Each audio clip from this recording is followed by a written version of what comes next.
আমার না, আমার শাশুড়ির দুঃখ আর সহ্য হইতেছে না। বলেন কি? আহারে বেচারি, যখন বউ ছিল তখন ভালো শাশুড়ি পায় নাই, আর এখন যখন নিজে শাশুড়ি হয়েছে এখন ভালো বউ পায় নাই। একটা মানুষ এত কষ্ট কোথায় রাখবে? আহারে, আল্লাহ একটা মানুষের এত কষ্ট কেন দিল? আগে আমি বাসন মাজতে পারতাম না, এরপর একজন আমাকে পরামর্শ দিল বিয়ে করে নে।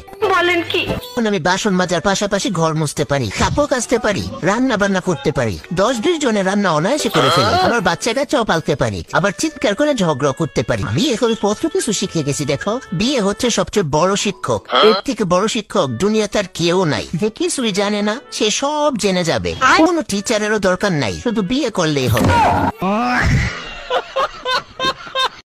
দেখো ভাই, জীবনে কোনোদিন বিপদ আসলে মন খারাপ করবে না। বলেন কি? চুপচাপ বাসায় গিয়ে বউর দিকে তাকিয়ে একটু ভাববে, আচ্ছা বিপদ কি এর থেকে বড় নাকি?